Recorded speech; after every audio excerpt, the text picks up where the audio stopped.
Good morning, Franklin County. This is Kenneth Wilson for another edition of Talk of the County. One of the things that motivate me is being a member of Team Franklin County, being able to lead an organization of over 1,400 hardworking employees in 14, 15 agencies, I lose count, that are exclusively 7 days a week, really. A lot of people don't realize it, depending on your position. Motivated to serve the residents of Franklin County. And that number is 1.35 million in counting. So for me, being county administrator is truly a blessing because of having the opportunity to have that impact. And I could not do it without hashtag Team Franklin County, as I often say. And it takes talent, it takes passion, it takes dedicated members around you. So I am pleased today to have a guest who's not new to Franklin County by no measure, but a relatively new member within Franklin County's administration. And I am pleased to introduce to Talk of the County listeners our newest Deputy County Administrator, Damika Withers. Oh, thank you. So, DCA Withers, tell us a little bit about your background. You can go back as far as you want to go, and what, kind of laid the foundation for you to be in this position, serving as a Deputy County Administrator in the largest county in the state of Ohio. Well, I never thought that I would be in this position. I'm really grateful to serve as Deputy County Administrator. And I first want to thank you for having me here on the Talk of the County podcast. It has been great seeing all the different guests, and so I'm just honored to be a part of the honoree as a guest here. My service in public service was, quite frankly, something how I think was raised, but that wasn't what I went to school to do. I wanted to be on your nightly news as your nightly journalist, talking about what was happening in the community. But it didn't work out that way. So at Kent State, I changed my degree from journalism to human development and family studies. And we had an opportunity during that time to kind of explore in our internships what type of public service that we want to be in. So I interned at mental wellness facilities. I've interned with children's services, also interned with a public service entity that was providing community service block grants to help for emergency assistance like electric, rent payments. We worked a lot with homeless shelters and other resources in Portage County. And that kind of caught my attention. That was kind of bit the bug. The bug bit me, I guess, for public service, which really started my career in direct service delivery and health and human services. And so from that, it was just on. I kind of tried to find positions that were kind of fit that niche and that interest. So started off as an eligibility specialist too. At Geauga County, Job and Family Services at the time was making appointments for case managers who were seeing residents for food assistance, cash, and Medicaid appointments. But then also did emergency management like I was doing in my intern at determining eligibility for that. So 24 years in and 24 years later, where I thought my career would take me to just being a trainer as it related to public service policy in the health and human services realm. And things never quite worked out the way that I expected them to, but for all good reasons. And now I'm here, serving as Deputy County Administrator. Yeah, Google Maps does not have a route for your life. No, it does not. Life has many twists and turns. Yeah. Life be lifing, as folks say. So, That it does. totally get it. Your undergraduate experience was at Kent State University, go Golden Flashers. Yes, go Golden. School is not really known for the size that it is, and when you look at the size of all our colleges and universities here. But you also are what upward mobility looks like, because you didn't just stop your education after receiving your bachelor's, after going on the front lines and working in human services.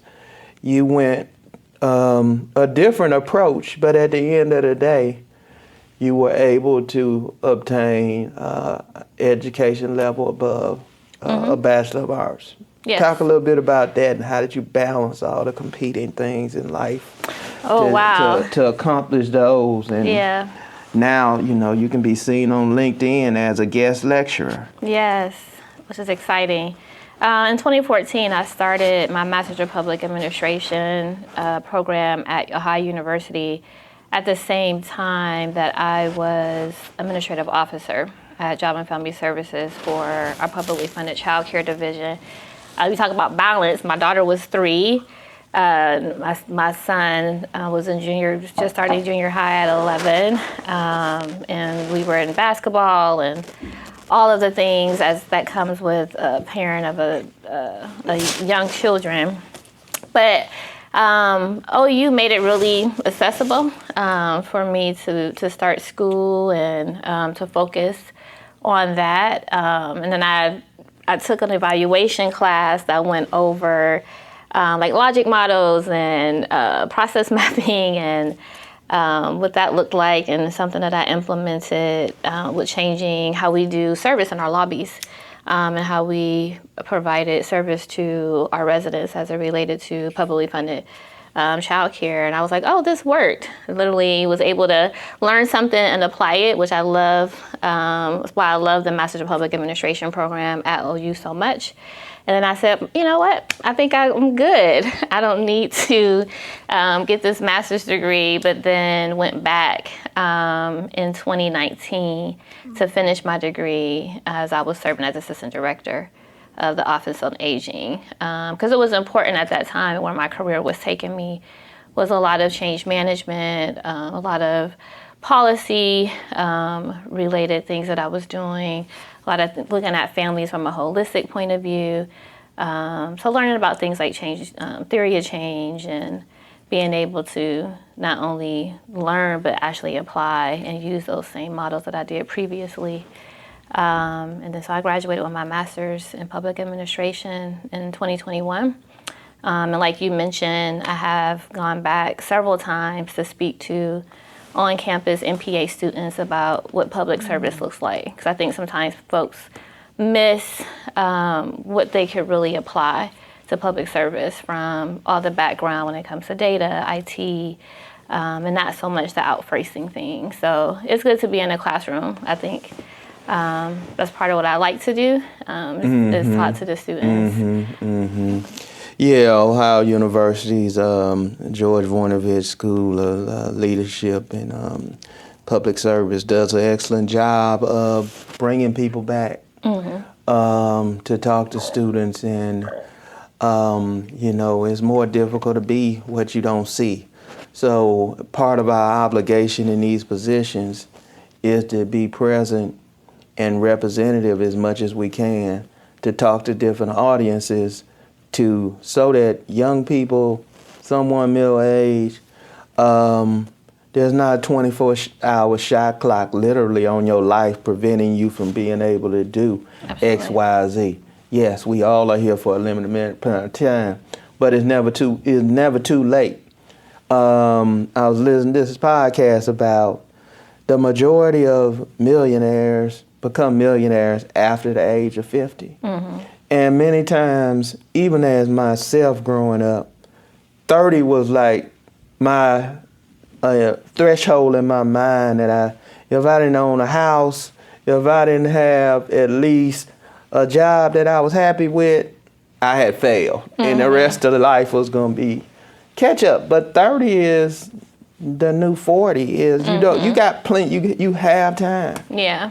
And, you know, if I could look back at, you know, patience is tough. It is. But we're not alone. When I talk to, and we're going to get into this in the work that you do, I love internship, I love mentorships, I love pre-apprenticeships because they provide people opportunity to obtain middle-class lifestyles, and they maybe don't have to immediately go and even spend 2 years for an associate degree.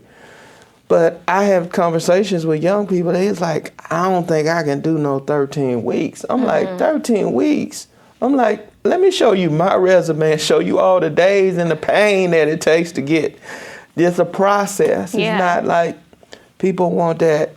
We used to say they want, you know, microwave results, but that was before the air fryer. Now young people want air fryer results. They beyond the microwave. They want air fryer results in life. Yeah. They want to walk out to school and walk into the car of their choice, whether it's a hybrid EV or whatever, like it's supposed to just all fall into place. Yeah, for sure. I think that one of the things I talked to the students recently about was leading where you currently are, and where can I celebrate those air fryer results from what I'm doing in the moment to kind of get to where I want to be.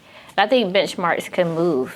Like you at 30, I think mine was 40, where I would say I need to have certain things and have the car or be in a certain, having a certain impact. But like we mentioned, never really works out that way. Is doing the most excellent thing that you can do in the moment and building those stones as we move forward. I've lived in the state of Ohio, I think maybe 34 years. And when I interview people from certain places, I know certain things. So I'm going to go off the script, and I'm not going to allow this podcast to take place without affording you the opportunity to rep your city and talk about your city, because alumni of this city have so much pride. So I'm not going to steal the show by saying it. I'm just going to turn it over to you. No, I appreciate that. You know, I'm originally from Youngstown, Ohio, born and bred. The core of my family still lives there. Was raised in a very family-oriented, family-supported family. My parents worked at General Motors Lordstown for over 35 years. That's how they raised us. That's how they put 3 independent, strong girls through college who have varying degrees, who are all working in some type of public service field. So Youngstown is, there was a student in the Ohio University class that I just spoke to, and I opened it up for questions. And at the end, she said, I never talk about where I'm from. And she appreciated the fact that I mentioned that. And she asked me, how do you continue to not forget where you are, and how does that apply to where you are today? And, you know, a lot of what I was explaining to her was I find pride in where I was raised and who I was raised by, and my life experiences. I would not be who I am today if those things did not shape me. And I never forget where I come from, partly because, I mean, it's who I am. It's the heart of who I am. It keeps me grounded. It keeps me humble. And I know that 3 hours north from here, life is very different for those residents.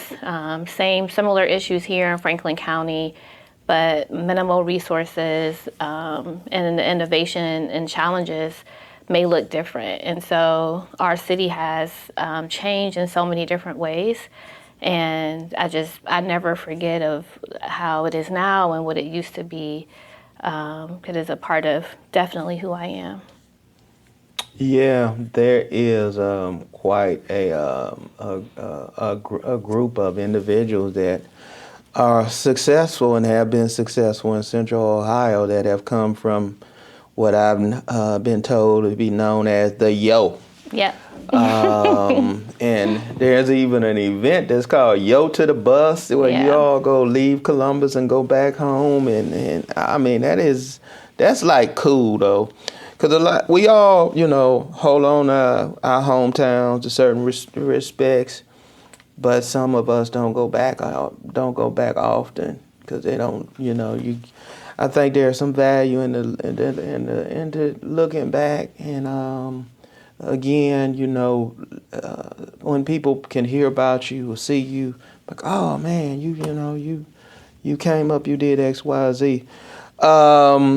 Now, talking about that question leads me to the next thing I'm going to put out there, and we just going to, just talk about it because you didn't get as many promotions in this position during your tenure there, but yet you get credit for it. Talk of the County podcasters, the DCA Withers is probably the first ever person in her position to have ever been a member of the United Auto Workers and worked in the GM plant.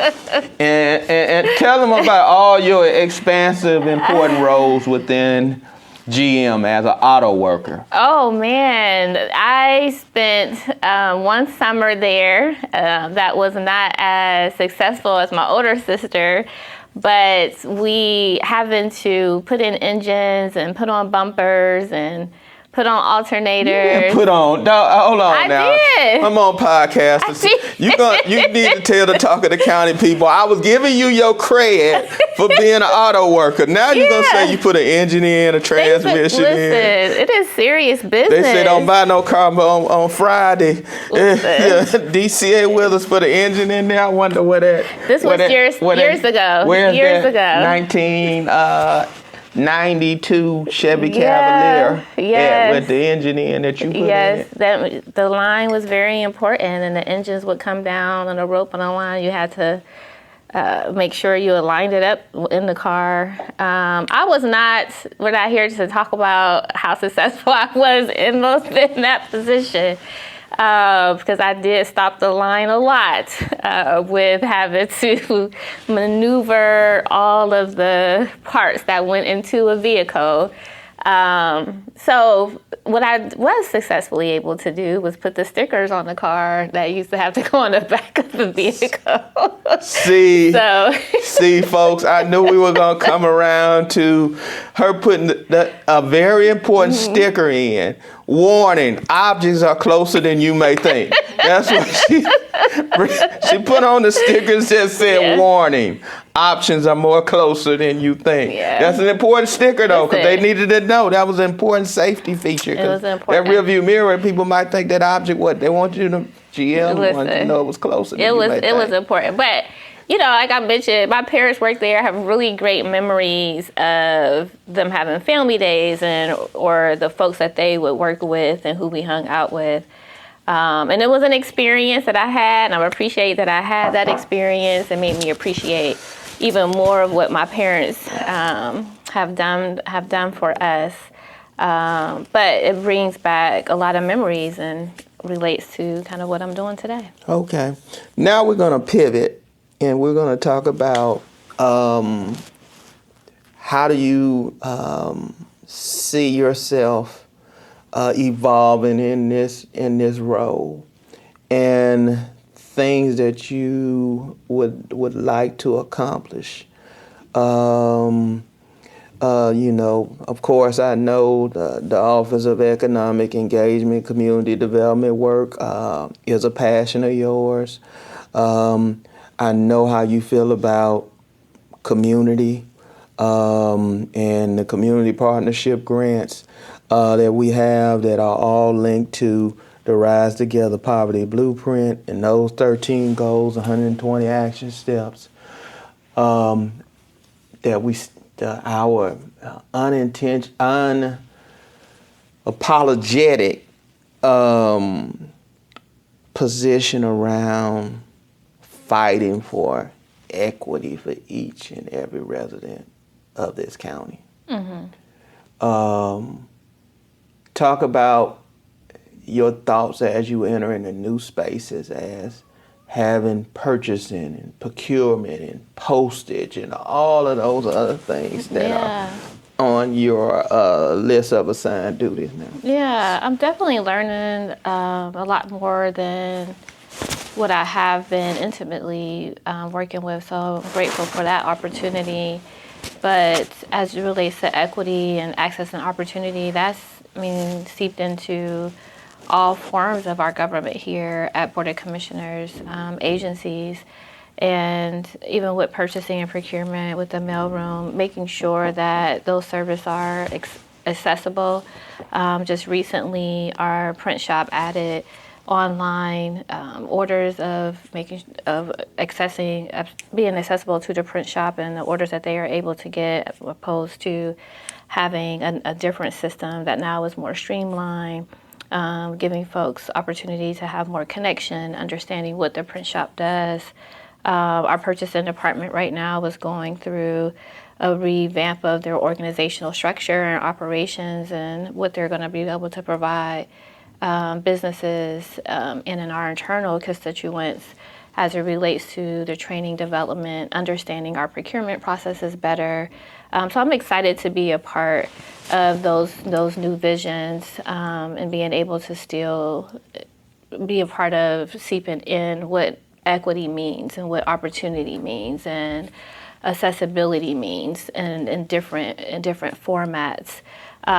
Even with Fleet and working to grow our workforce and improve our representation of the employees there and the work that they are doing at Fleet, and how they have to be innovative with changes in security and IT and what that looks like for the cars and providing training for that staff. So like you mentioned, community and the work that we have been able to do here through economic engagement and community development, also those principles seep into the other divisions that are now in my charge. So it's been exciting for these first kind of 60 days to learn more, to work with folks who have great institutional knowledge, who are passionate about the work that they have been doing.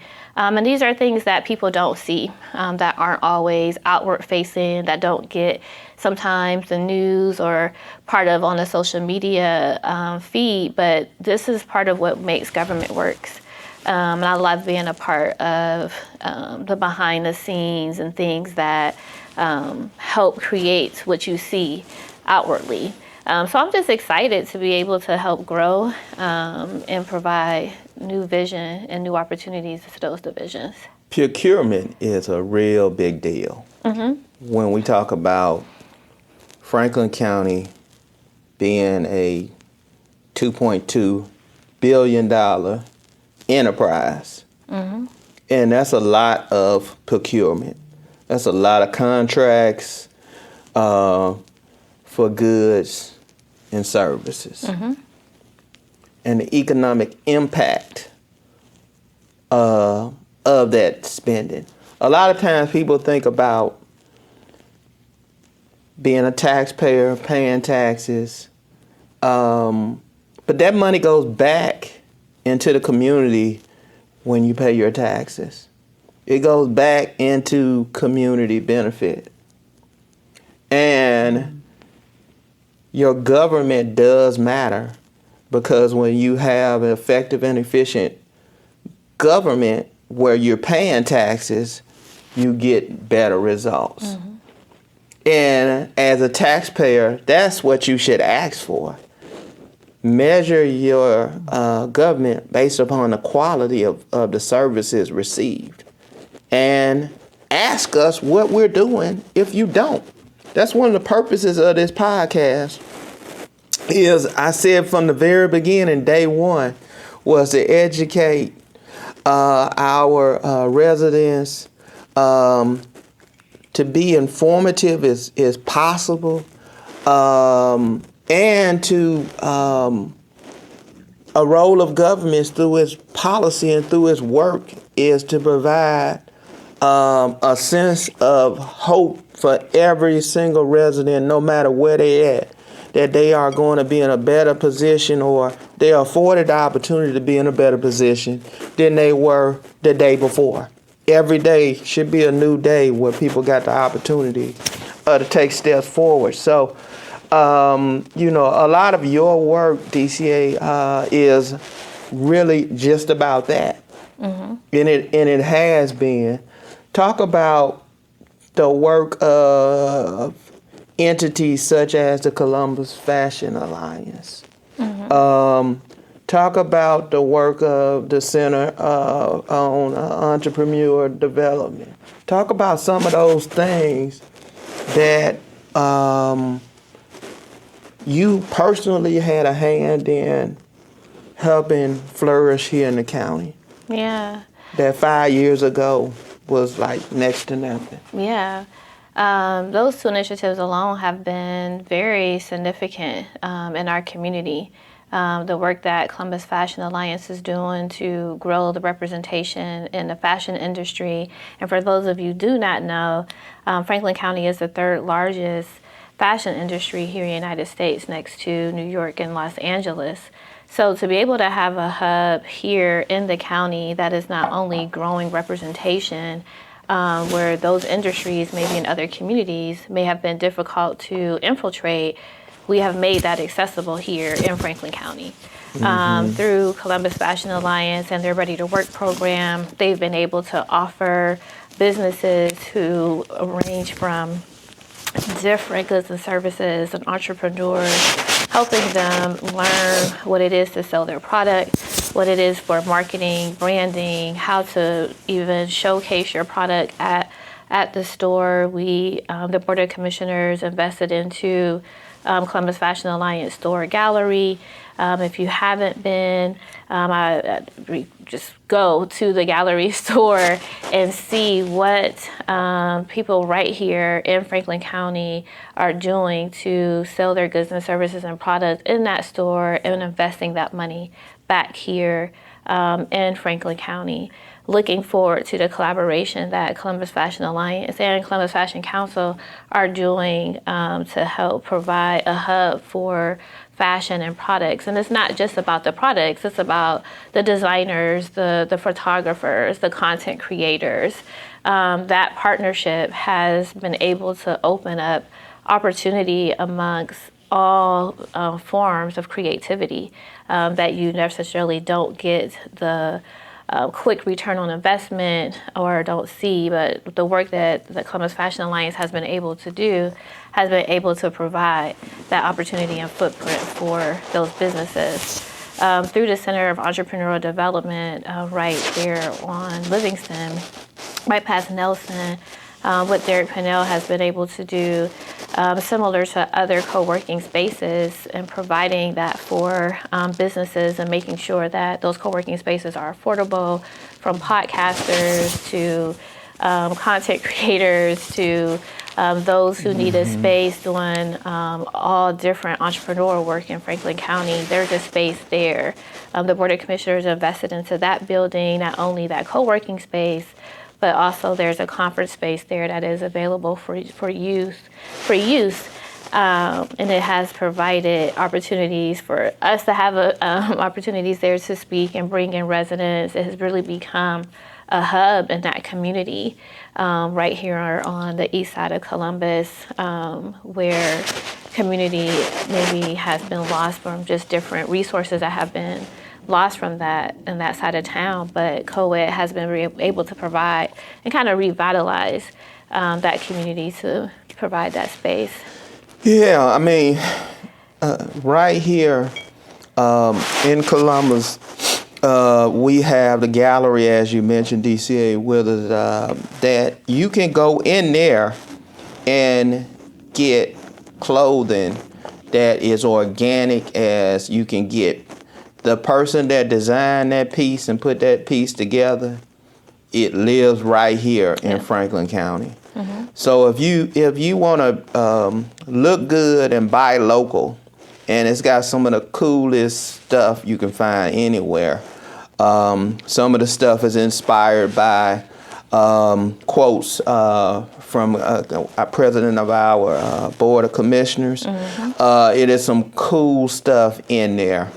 You can get some authentic home-based drip at the Galleria. It's at 772 North High Street.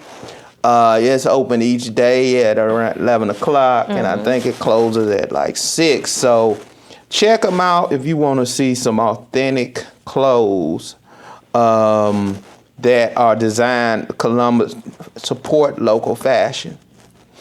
And if you are an inspiring entrepreneur, or you've already have an entrepreneurship, or you want, there's one of the coolest co-working spaces that Deputy County Administrator Withers spoke to, and that's the Center for Entrepreneur Development. It's over on 1890 East Main Street. The county is proud to be a supporter of what they're doing there. If you need a place to build your business, you can lease space, rent space. There are so many resources there. So many resources there. So, you know, we talk about building up the community by supporting our local businesses. You are supporting community development. You are supporting uplifting. Your community, block by block, is what we really should be striving for. To build our community up, because we're only as good as our weakest block. We need to lift up everybody. We want every zip code within the county. Everyone should be focused on that place to be a place where individuals have a quality of life, that they can be healthy, and that they can be prosperous, and that they can, in fact, give back to community. Absolutely. What are you most proud of in your professional career? I'm most proud of the lives that I've been able to be a part of and impact, things that you don't see. The conversations that I have with mentees or employees, helping people reach their own personal goals.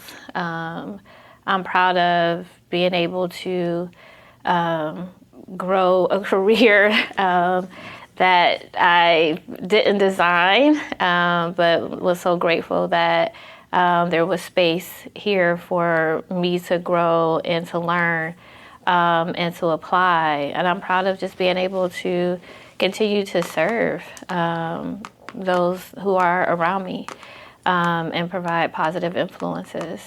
I'm glad when I'm able to see, coworkers or folks who I've talked to, and being able to take those moments and maximize them. And those were important to people.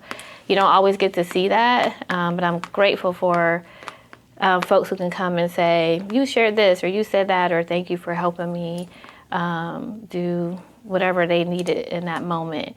And so I'm proud of that. Those are things that don't go away from me, that I'm honored to even hear that has happened. Because it's always been about people, and it's always been about helping others. Okay. We're going to now, as the podcast comes into its final quarter, delve into a pop culture rapid fire. Okay. Talk of the county, pop culture rapid fire with Deputy County Administrator Damika Withers. Okay. And we're going to start slow, and we're going to accelerate like the amusement park works. You know how those coasters start off. So we're going to start off slow in this rapid fire. Then we're going to speed it up as we build a rhythm here. Got it. Think you got it. I'm going to start off easy. Okay. I'm going to start off throwing softballs like a pitching machine. Okay. like a pitching machine. Well, you did you play any sports in high school? I was a cheerleader. Oh, okay. Cheerleader. Yes. That's a sport. That is definitely a sport. For all my cheerleaders out there, absolutely. That is a sport. I'm being funny. I know that. And that's why I said it so proudly. I respect the art, the sport of Yes. cheerleading. Yes. Because you can fall from a long ways if you ain't right. Absolutely. And I've spent enough time in our Greater Columbus Convention Center to have a respect for cheerleading, dance, and everything in between. Because we support all of that. I am pro cheerleader, pro gymnastics, pro volleyball, pro basketball, pro football, pro trade shows. I am pro everything that brings people in to find out how great Franklin County is. So we're just gonna put that out there. Yep, so now cheerleader. we now back to the point. Okay. Pop culture rapid fire. Mountain or beaches? Beaches. Coke or Pepsi? Pepsi. Monica or Brandy? Monica. Mary J or Keisha Cole? Mary J. Michael Jackson or Elvis? Michael Jackson. LA, New York? I'm an East Coast girl, so I have to stick with New York. Michael or Kobe? Michael. Okay. OU, Kent State. You went to both. I went to both. You gonna say you can cop out and say you can say even. I'm gonna give you a cop out. You get one cop out pass in the talk of the county, popular culture. Okay, I'm and gonna take other the stuff, cop out rapid pass fire. on that one. They provide different opportunities and different lanes. So yeah. I'm gonna let you go on that one. Okay. Washington D.C., LA. Oh, I would say DC. Hawaii or the Bahamas. Hawaii. Our grand finale. Drum roll, please. Drum roll, please, for this grand finale question. Okay. Bengals or Browns? Put it on the record. Cleveland Browns all the way. Born and raised. Can't let that go. Yes. Dog pound for life. Dog pound for life. Dog pound for life. Absolutely. Cleveland Browns. Yes. That's my last question. That was the rapid fire round. Okay. That was I put a remix on it. It's usually a little different than that, but today you got the remix. I think I'm gonna work. I work with that. I'm gonna work with that. Yeah. I didn't ask you any questions. I only had one left that I didn't ask you, and I asked this on Talk of the County. Okay. Lemonade, bourbon, or wine? Oh man. I have to go with wine. And I always put an asterisk by it in your spare time when you trying to unwind. It's just like, that's what you, okay. Yeah. Yeah. That was a tough one, though. Where do you want your next vacation to be? If you close your eyes and you could go anywhere in the world. Italy. Okay. Italy. Keep the vote. Okay. Mm-hmm.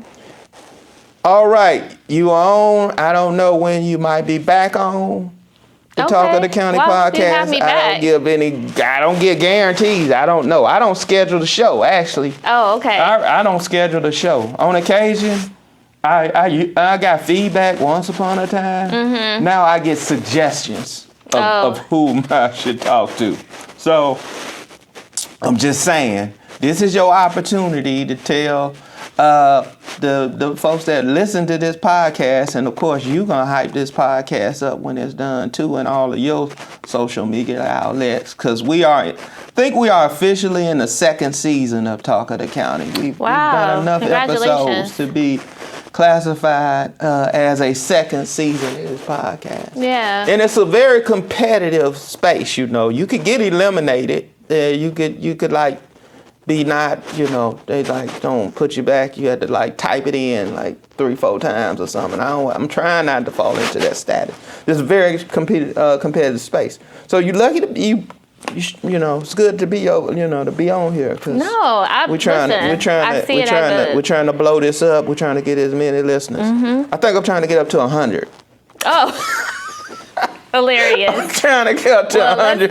Trying to get up to 100 constant listeners. Well, I hope you like, comment, and share, and save this podcast, and make sure you're telling your friends and family. I hope I'm able to come back. I appreciate you for having me.